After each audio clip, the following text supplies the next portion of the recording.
Do you like orange juice? I like orange juice a lot. I haven't had it in a while. Oh, really? Yeah. I think I drink orange juice like almost every day. Really? Yeah. Every day? Yeah, Almost. Yeah. Mm. It's a good time, man. I like extra pulp. You're a fucking monster, I'm not a dude. monster. Ugh. It's just nice. I like the pulp.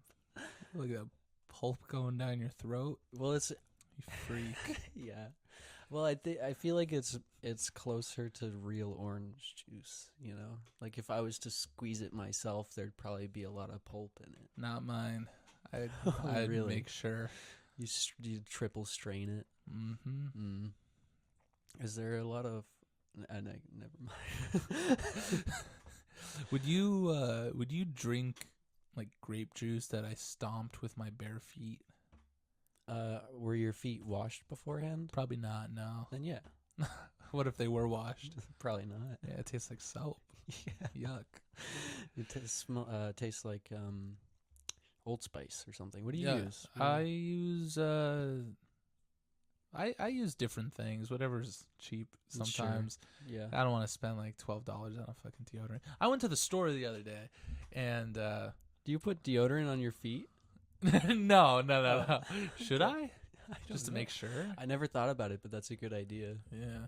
My feet get stinky, bro. Mine do too. Very stinky. Mm. Yeah. Well, I went to the store the other day and you know that Dr. Squatch brand? Yeah. I think it smells great. You know, I like Dr. Squatch, sure. But man, $12 for deodorant? I know, Wild. yeah. Even Dove. Dove is like $8. I got the Dr. Squatch like roll on deodorant Yeah. a couple of times. Now, maybe this is unique to myself, but It doesn't last. no, well, not that, but just like the application of it, I feel like it's too firm. It's like Yeah. ripping out my armpit hair while I'm trying to Yeah. roll it on. Yeah, I agree. Yeah. It smells nice. It does. I yeah. like the wooden barrel bourbon one. I had that one. Yeah. Yeah, and pine tar. We're not representative. We're not. No. We should get a sponsor from Dr. After Squatch. we're talking shit. Yeah. Oh, I love Dr. Squatch. It's great. Yeah. It's all right. You know what I love? Magic Mind. No, I'm just kidding. I feel like every podcast represents like Magic Mind and What's BetterHelp. BetterHelp. Yeah. Have you ever used BetterHelp? Do you go to therapy? No. What's that food one? Meals Fresh? Meal Fresh? Fresh Meals? Oh, I don't know. Meals Fresh? Meal- Doesn't I- sound right. It doesn't but- sound right. Oh, fuck. It doesn't matter. Meals on Wheels? Meals. What is that? I've always heard that. I don't know what it is. I don't know. Do they drive to like a food truck? I would assume if the name is Yeah. It'd have to be a indicative of food what truck. it is. You'd think, right? I think it. I feel like. I actually don't know. I'm not even gonna say. Meals on Wheels. Maybe it is just like they took a banana and put it in a car. You know, in my elementary school, we had something called History on Wheels. And what was that? Every like month, an old man would wheel a wagon into a classroom, and he had like pictures and diagrams and just stuff about history, and he'd teach us. Really? It was crazy. That sounds fun. It was awesome. It was my favorite day of the month. A wagon, huh? Like a Like a red fucking wagon. homemade, no, it was like a wagon, but he made like a homemade fucking board of history shit. It was crazy. That's cool, man. This guy was skilled. Yeah, Not only did he know the shit, but he knew how to build it too. and he put the effort into He teaching did. the young Yeah. folk. He'll I be could missed. appreciate that. Yeah. What was his name? I don't remember. Oh. I was like 4 Okay. or like 6. You were. What kind of history were you learning at? I don't know. I was 6. I don't remember. I just remember this guy with a wagon, and it was called History on Wheels. I'm like, whoa. So he was not successful in teaching. Well, he was kind of old, so he might Yeah. be dead now. Probably. Most people are dead now. If you think I about guess so. Yeah. I've been thinking about getting a tarantula or like some kind of obscure pet. I want like a weird pet. Don't get a tarantula. Why? I don't like them. Oh, okay. I don't Let me like just spiders. do everything that you like. I'm not gonna come over. Okay. Well, then I Nah, won't get one. I'll come over, but I'm not going anywhere near him Well, I'll keep or it. her. I'll keep it in its place when I you don't come over. care. If it gets out, Why? It's like it's harmless. It won't bite you. yeah, I'll bite it. I'll fight it. Oh, I'm protecting the spider from Yup. you. I see. I see. Yeah. But then the spider will mutate and become man spider. I don't want that. Yeah, that's bad news for everyone, I think. Yeah. Maybe you All could pay the- rent though. All the powers of a fully grown man. Yeah.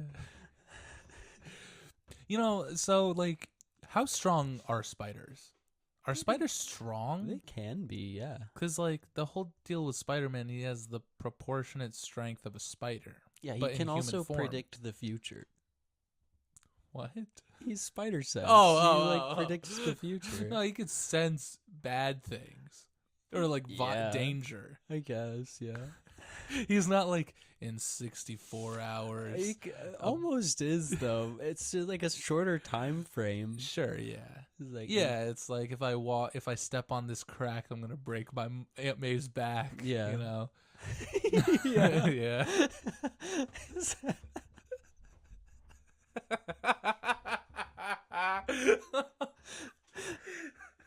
Is that predicting the future?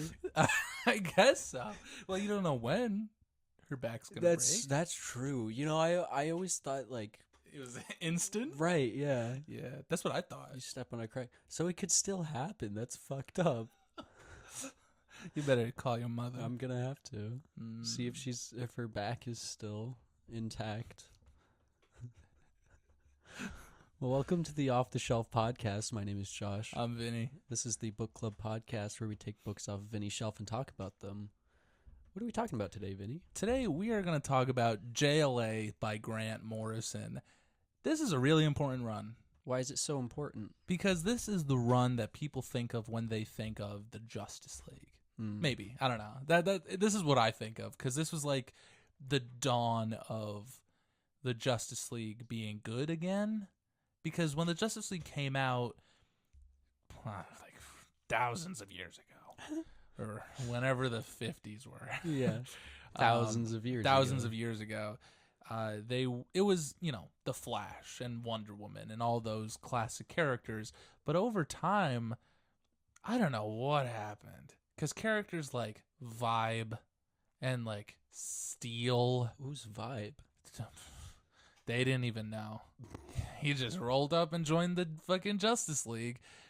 The Justice League became so... I like Steel though. Not the one you're thinking of. Oh, no? This was a white guy in a shitty red costume. Oh, he didn't. Okay, He was not the Steel that... I see. See, Steel, the one you know, he joins the Justice League in this book. Okay. But the idea behind this was like, let's have the heavy hitters on the Justice League again, because in the 70s and 80s, it became like a team of nobody characters that like, it was a team of unsellable characters. It was like, well, we can't sell a Vibe book. Put them on the Justice League, where we also have Steel and Gypsy and Guardian. They did the same thing with the Avengers too. Oh, the Avengers were probably even worse or just as bad at the time. yeah. I don't know what was going on back in the day, but man, oh man, none of the cool characters were on any teams. Because also back in the day, like Captain America and Iron Man were not cool characters. Now they have movies about them. Back then, the cool characters in Marvel were Hulk and Spider-Man and Wolverine. And now it's like Captain America and Thor, who are characters that in my youth, I didn't give a fuck about. Because I mean, why would you? Yeah. Maybe Thor. Thor's kind of cool. Thor is cool. hella cool, actually. But and they tried. I will say they did try with the Justice League.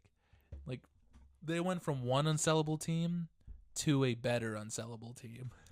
Like in the 80s, they became self-aware of how silly the Justice League team had become. And I don't know if DC came to this writer Keith Giffen, and they were like, "Hey, write the Justice League, please. Do whatever you want."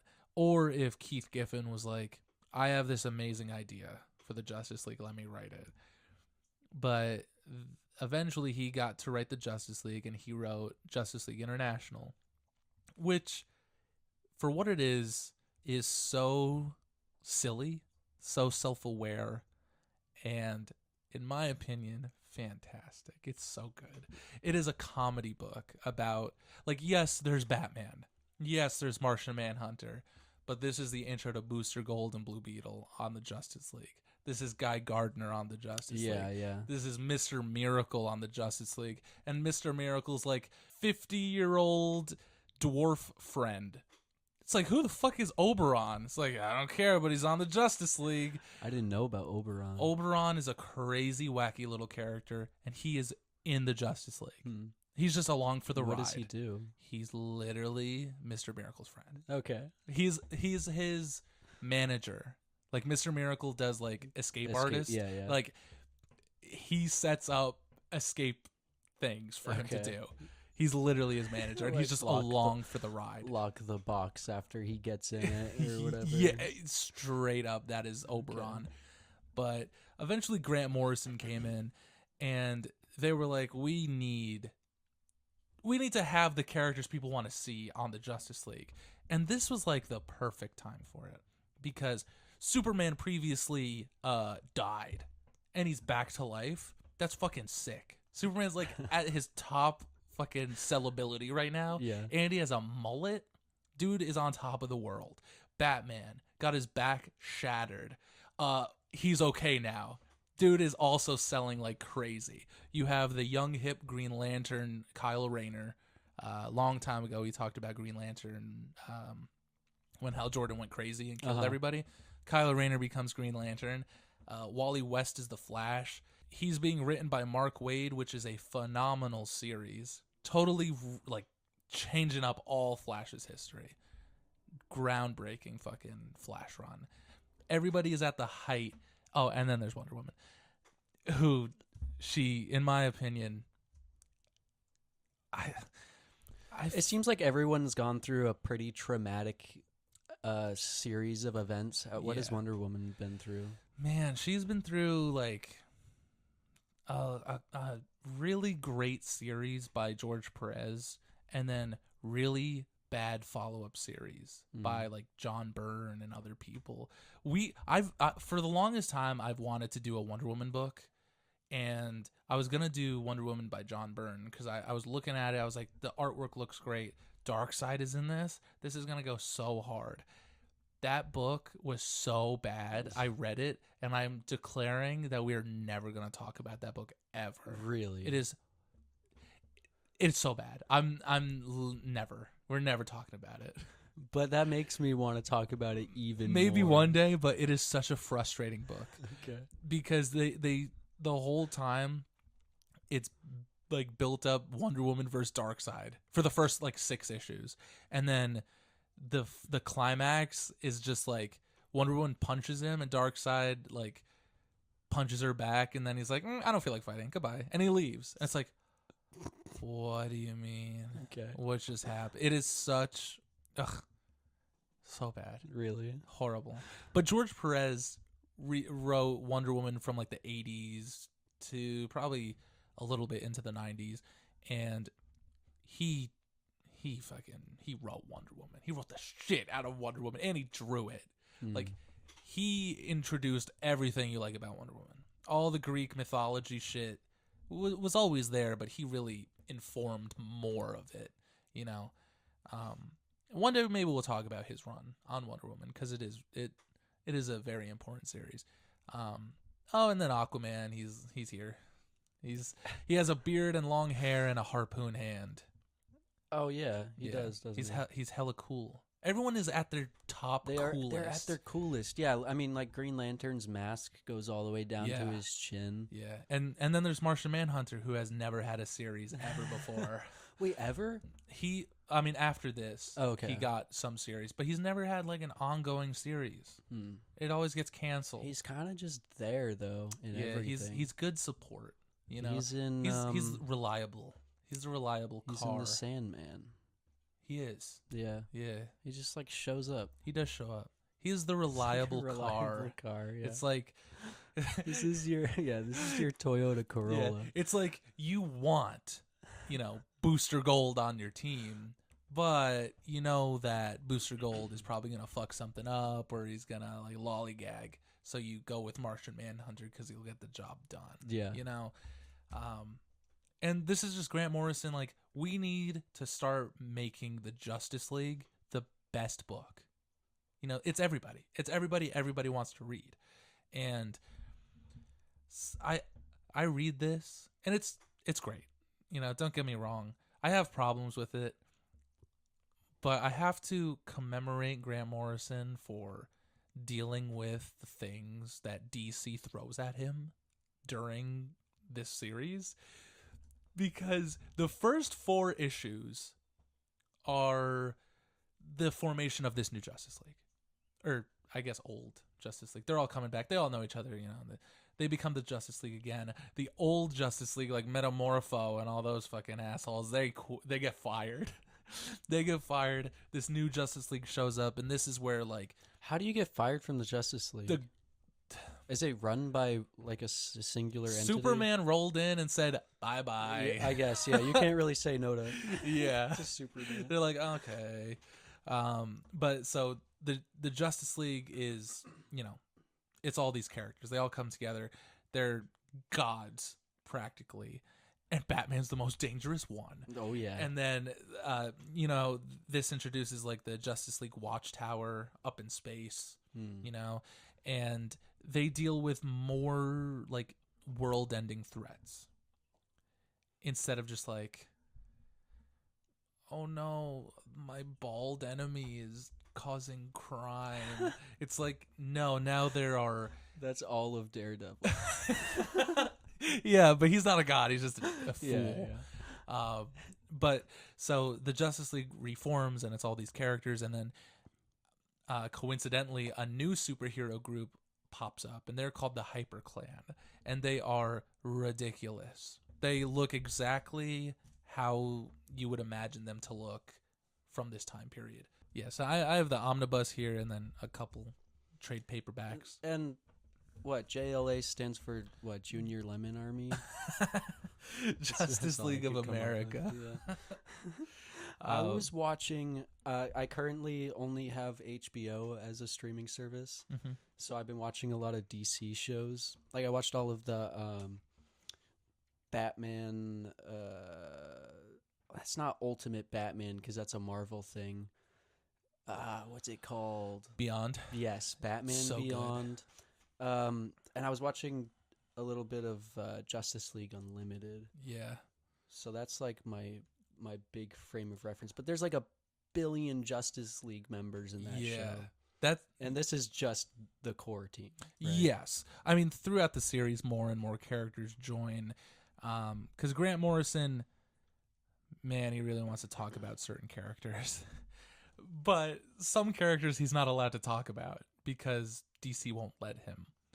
This new group of superheroes shows up, the Hyper Clan, and immediately they're total assholes. They're like, why do the Justice League... The Hyper Clan? The Hyper Clan. Are they like bouncing off the walls and shit? They are. They're like insane. And they're like, why are the Justice League worrying about like fighting a talking gorilla? Like, let's fucking fix like the world. I love Yeah. They're like, let's fix the world. Yeah. I mean, like, let's plant grass in the desert. And like, no. Well, first of all, that's not sustainable because none of you are going to keep that up. Right. What, you're going to go there every day and maintain it? And also there's creatures there that need that biome to be like that. Yeah. But they don't care. They're like, no, we're going to fix the world. We're going to get rid of all the bad and we're going to make everything perfect. And we're going to get rid of the Justice League because they kind of fucking suck. And the Justice League are like, we don't like that. We're fighting crime. You're like ruining the ecosystem. But like saying it's good. Yeah. And Batman the whole time is like, yeah, I have a bad feeling about these guys. Obviously they're evil, but I think there's something else going on. And I don't remember any of the HyperClan's names. But there's like one-to-one characters. Like there's a Superman type character, a Speedster character, I think the Superman character's name is Protex. Yeah. Yeah. Well, they all suck. And Are they supposed to suck? Yes, Okay. they are purposefully supposed to be like, what if the 90s created the Justice League? Yeah. That's why everyone looks ridiculous. And the art in this book is primarily drawn by Howard Porter. I don't love Howard Porter's art at this time. I think it's very 90s. I think the faces are kind of odd in this book. Yeah, I think the colors are weird. I think if it was... I don't know how I would change the colors, but I think the skin tones for the characters is really muted and weird looking. Yeah. Over time, like when you're reading the series, you get used to the art. It's not bad by any means. It's very of the time. It looks very 90s, very extreme. There's Superman with his mullet. But eventually Batman discovers the deal with the HyperClan. And this is the start of Batman being like God. Like Batman being the most prepared. He has contingencies for everything. Yeah. Grant Morrison was like, no, Batman's the fucking man. There's a scene where like the HyperClan and Justice League are fighting. And the Batman like runs away. Or maybe the Justice League are defeated, except for Batman. And a couple members of the HyperClan follow him, and they're like, "Where is he?" And one of them's like, "What's that smell?" And Batman's like, "I know what you really are." And they're like, "What are you talking about?"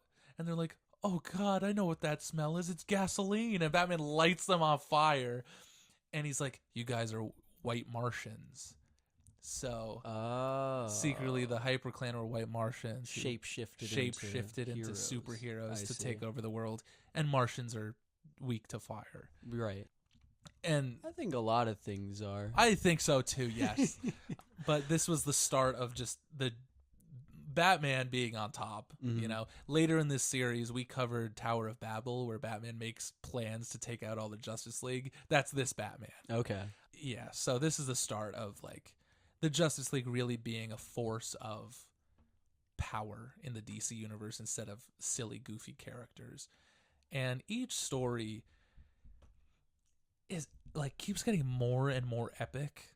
Like every story Grant Morrison writes is like, well, no, I need to show like, yeah, Superman is this humble guy, but I'm gonna have him punch a demon, But he's gonna be like humble about it. He's not gonna brag, Like there's literally the next story.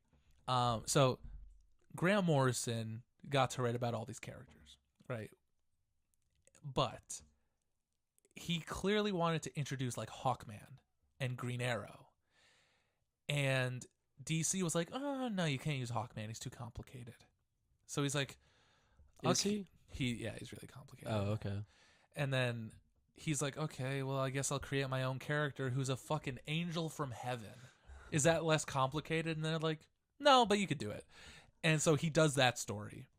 And then he's like, I wanna write about Green Arrow. It's like, oh, Green Arrow's currently dead, but his son is Green Arrow. He's like, oh, I guess I'll write about his son, who's now Green Arrow. And then just while he's doing his run constantly, it's like Wonder Woman dies. It's like, well, now Wonder Woman's dead. Let's just move on about that.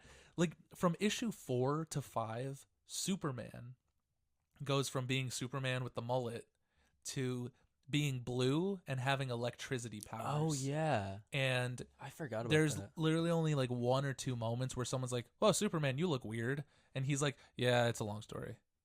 Grant Morrison does not have time to explain to you what happened. Did he really have to? I mean, I guess to keep it all in Yeah. the same universe. He had to make sure. That sucks. It does. It really does. But he does the most with it. You know, he's like lemons and lemonade. You know, he's like, I'm handed what I'm handed. I'm still gonna write a cool fucking story. Oh, that's what the JL stands for, Juicy Lemon. Juicy Lemon. Yeah.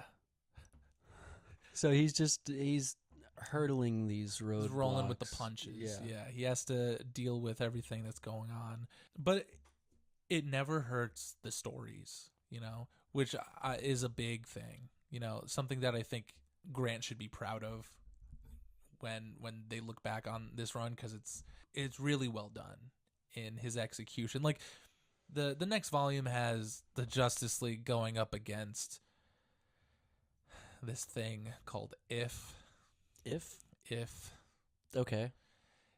And it's just like, what if the Justice League fought if? You know, like it Okay. Grant Morrison is a little up his own ass sometimes with the stories that he puts these characters through. He's like, well, Superman's not a god, but he's gonna fight like one, but he's still a good guy. He's still super. Everyone's written in character, but man, oh man, they do crazy shit in this book. Every character is like so extreme. Which is what you would want to see from the most powerful characters in the DC universe. And like every book that like comes out, and all the team members that join the Justice League, like eventually Plastic Man joins the Justice League, and Huntress, Steel, characters that you wouldn't normally see in the Justice League. Yeah, there's Plastic Man. There was a character you just passed on the first page. She was, what's her name? Right there.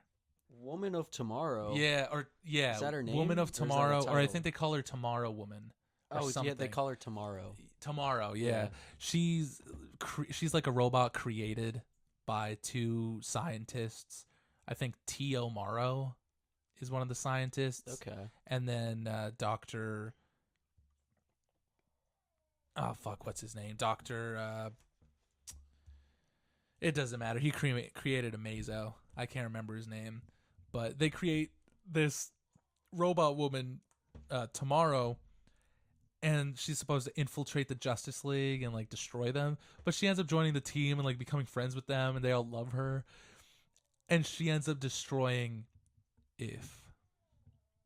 What does she do? What's her thing? She like flies and like is strong. She's like Superman. Yeah, Jason. Yeah. Like Grant Morrison's not afraid to introduce crazy concepts. You know. Yeah, Grant, he always is introducing something new elements. He's never afraid to have the Justice League go up against like crazy concepts. Those are angels right there. That looks cool. Yeah, that's Osmodal. Zoriel is the angel from heaven who he really wanted to be Hawkman, but they said no. And his whole thing is he's a young and hip angel who like really hates heaven or something. Okay. And he's like, you know, it's like heaven's too old school. Yes, Okay. He is exactly like that. And he doesn't join the team here, but he'll come back every so often and help.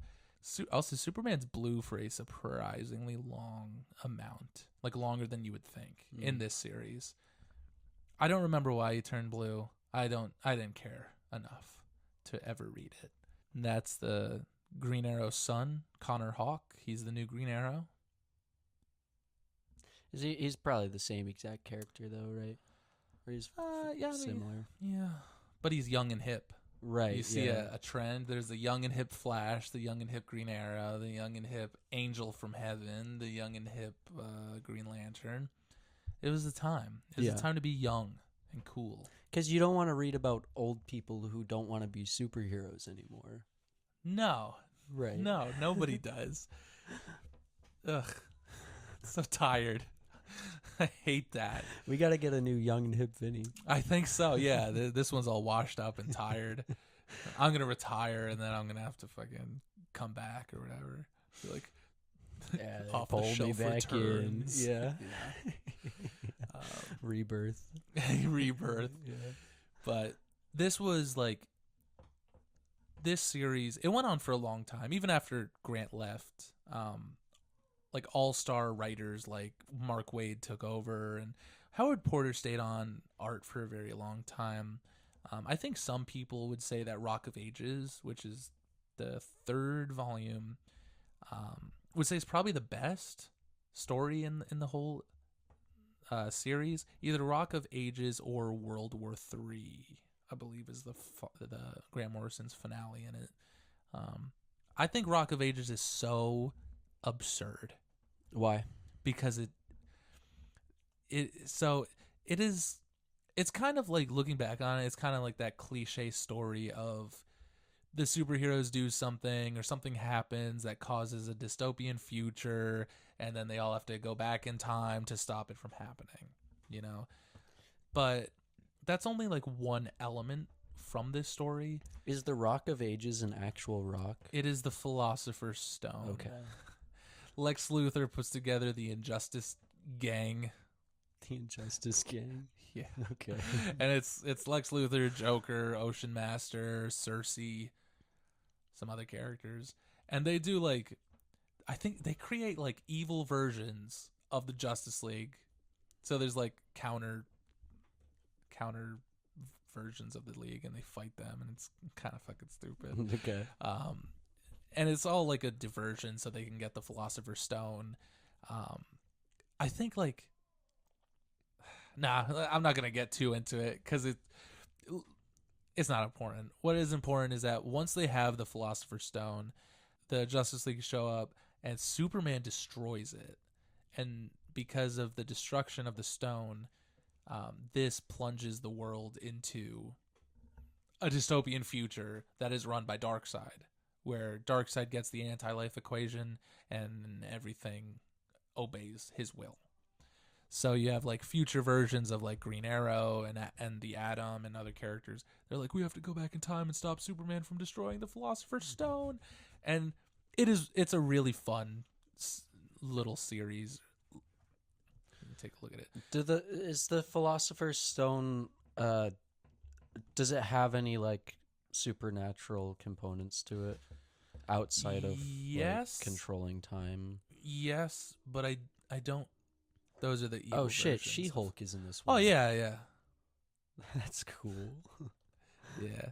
No, those are the evil green Wonder Woman. Why are they green? I don't know. They're scrolls, They're Vinny. scrolls, of course. Because everything, all the evil versions of superheroes must be green. Yeah.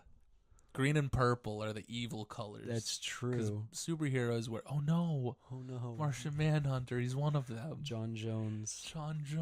No. And Green Lantern. Nah, he's fine. I guess, yeah, his skin isn't green. Yeah. And He's around just here, wearing it. we judge people. Never mind. But yeah, you see I like the colors. Like, go to Green Lantern right there. He looks gray. Yeah. I don't love it. I don't love the colors in the book. I could go on all day about Grant Morrison's depiction of these characters and the godlike, insane feats that they go through, but I think if you're looking to get into the Justice League, this is probably the best place to start because it has a little bit of everything. It has all the characters you want, and they're doing crazy things. Yeah. You have Darkseid, you have Lex Luthor, and the Joker, and all those characters, and they introduce like new members into the league also. Like I mentioned before, Zoriel the Angel, Steel eventually joins the team, the Huntress, Big Barda, who's Mr. Miracle's wife. Like the Oracle, who's Barbara Gordon, who used to be Batgirl. She's like their guy in the chair. I know how much you hate that term. Do I hate that term? You've said you've hated it in the past. Oh, probably. I've said a lot of shit in the past. Yeah. I thought that... Is Cyborg a part of the team? Not yet. That's much later. I was going to say, I think Cyborg is usually like the guy in the chair. He is now. Yeah. But back in the day, they had Barbara Gordon. I see. Yeah. And it's just, looking back and reading it, even like the smaller stories like, I think it's called Lock and Key, where a villain named the Key, he breaks into the watchtower and he makes all the superheroes like dream. Either they're perfect worlds or like no, I think it's like they're perfect worlds, Okay. you know. And of course it all gets fucked up and they have to fight him. And the key is like a classic Justice League villain. That's like that one. There's some Superman fighting not Doomsday, but the other one. Mongol. Is it Mongol? Yeah. When he has like a trap The- that puts him in a perfect world. The Black Mercy. Yes. Yeah, from the cartoon. hmm That's a great episode. That is a good episode. Yeah. But yeah, I mean, and Wait, that's so this lock guy or key. Is key. The key. He's the controls key into a dreams, perfect world, Or I guess. okay. Yeah, he's like an old Silver Age villain that Grant Morrison remembers for some reason. That's cool. Yeah, it like this is a perfect blend of the old and the new, and just a great jumping on point. Like if you like the Justice League cartoon, you'd enjoy this book. It's that same kind of style, maybe a little more extreme because it's a little more 90s and everyone has to get edgy and crazy. Yeah. And grow mullets. Yeah, I fuck with Superman with the mullet, to be honest. It looks cool. Yeah. And later they do the Tower of Babel storyline, and Tower of Babel's not one of my favorites out of the series, even though I love Mark Waid. He's one of my favorite writers in comics ever, but I think Tower of Babel. You just hate all the things he's written. Yeah, he's so great. I just can't stand him. No, Tower of Babel, we covered it Yeah. a long time ago. It's silly, but so are all comics, I guess. So this omnibus, Yeah, does this have all of these books in it? it has all of these books plus a lot more. Yeah. Plus some other things that aren't tied to this series, like I think JLA Classified, which was another series much later that Grant Morrison wrote. Justice League 1 Million, which was like the Justice League in a million years. Okay. that Grant also wrote. So omnibuses sometimes are the way to go if you want like, you know, an entire series or multiple series. But if not, you know, you can get this for $8. Do you think all the stories in here are worth getting the omnibus? I think so. I think if you want a good look into what the Justice League are like, this is where you gotta go. Some people might think it's dated, and it is, but there's something good about that. You know, there's something about 90s comics that are just like, you know, somewhere out there Spawn is being written. It's like, okay, I could see the influence. Batman's doing a lot of Spawn-like things, I understand. And this was definitely their answer to that. This was like, oh, it used to just be Marvel and DC, but now there's Image, and they're selling so much better than we are. We got to do something cool. Make Batman cool again. It's like, okay. And then they did. Yeah. And I think it works. It definitely informs these characters in the future and like how they will be. Do you know about Batman Doom, or like Doom of Batman? I've seen it on HBO and I've never clicked on it, but it's called like Justice League Doom. Justice League Doom. That is a better version of Tower of Babel. Really? Yeah, go watch that. Is it this? But it's a similar plot. It is Batman's contingency plans for the Justice League. Okay. It's not Ra's al Ghul like it was in the book. It's like the Legion of Doom. I see. It's better. Okay. And Cyborg's in it. I'll have to watch it. Yeah, you would like it a lot. Those Justice or just DC animated movies used to be really great. Yeah. Yeah. Some of them are still good. I when they remember. try. I think The Killing Joke was the first Batman movie I ever watched. Really? Yeah. Mm. And I was like, whoa, this is so dark. Yeah. Yeah, they're good back in their day. You don't think they're good now? Mm. No? Sometimes. Every now and Okay. again, they'll put like a new one out that I'm like, all right. Oh, the new. I see what you're saying. Yeah, the new ones. Yeah. Oh, no. I still love the old ones. I go back and watch them. I'm like, damn. This random Green Lantern animated movie from like 2007 is so good. Yeah. And it is. It's the best Green Lantern movie out there. Yeah.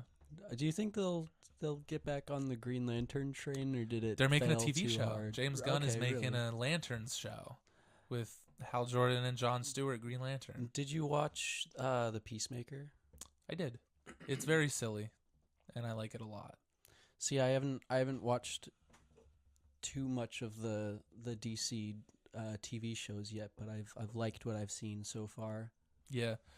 Well, the DC TV shows are like, besides the animated ones, like Peacemaker and the Penguin, they're all like different universes and different everything, you know. But the Batman the animated series, Superman, and the Justice League animated series, they're all in their same universe. Yeah.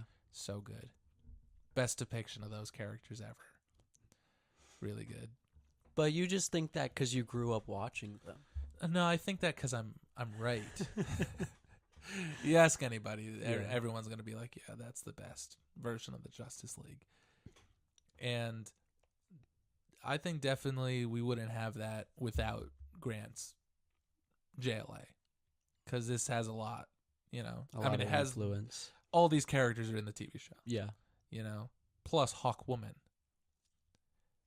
instead of Aquaman on the main team. Aquaman's still in the show, though, and he looks like this. Yeah. The Flash is Wally West. I think Aquaman had a whale with him in every panel that I saw him in. Yeah, looking through that's the how he books. gets around. He just always has a He just whale. has a whale, dude. It's sick. But I think it's a great series. I think art-wise, it's all right. But writing-wise, it still holds up. It's still really great. I think it's really funny that Aquaman is like the friend of fish, but But he eats fish. does he? Yeah. Oh. He says he's not their friend. Oh, okay. He's their ruler. What is he? He's a fucking tyrant. Yeah. Okay. He's the king of Atlantis. I so- guess so, huh? Yeah, he rules. Well, Aquaman rules. he's got a fish killing weapon on his arm. Yeah, but he just uses that on people. Yeah, right. Not fish people. Well, probably No, fish well, people. He'll use it on anyone who deserves Yeah. it. Just a good series. Yeah. You know, just a good Justice League series that you got to read. Definitely one of the best out there. And it's super long. It's ongoing. Well, not like today, but, you know, different writers jump in, new artists, things change around. But this whole omnibus is just It's just Grant Grant Morrison. Yeah. That's crazy. That's Yeah. a lot. It is a lot. He wrote 6 volumes worth. Maybe more. I don't know. Mm. But yeah, Grant Morrison, he's one of the greats. So anything he writes is typically good. Yeah. Unless it's like his one Fantastic Four book. And it's only okay. Okay. Maybe one day we'll talk about it. It's called Fantastic Four It's called 1, 2, 3, 4. It's called the okayest four. It's called 1, 2, 3, 4. Yeah. That sucks. Yeah. Mm-hmm. It's not great. They just released a brand new printing of that book. So I'm obviously going to have to spend like $20 on it and buy it. And then maybe we'll review it for the movie. Yeah. Oh, perfect. Oh yeah. Yeah. I wonder if there's a lot of influence from 1, 2, 3, 4.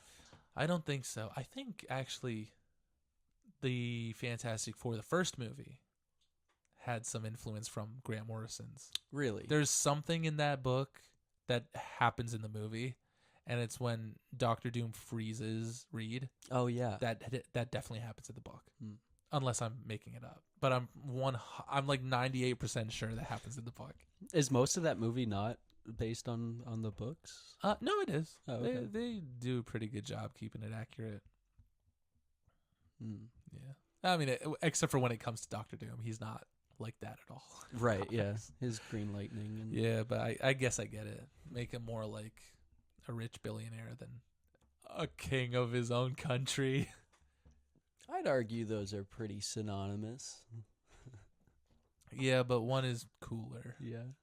and the other one is like Lex Luthor. Right, yeah. That's true. He is pretty much just Lex Luthor. Yeah. Mm. You know, I think so. Little tangent, but the new Superman movie, right?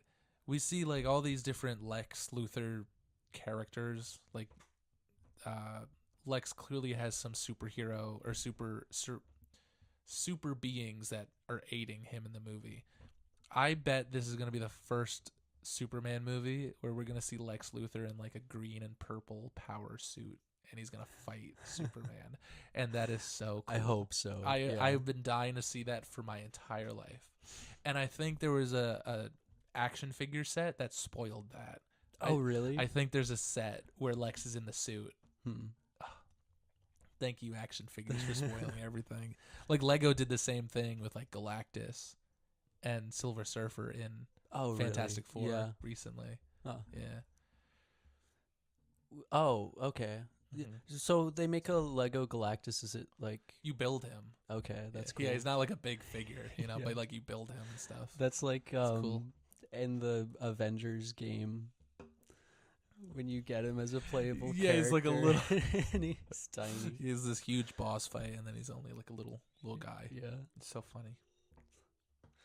I always loved the way the Thing looked in the Lego game. Yeah, me It too. was very cute. Yeah. Well, thank you for listening to this episode of the Off the Shelf podcast. My name has been Josh the whole time. My name has been Vinny this whole time. Yeah.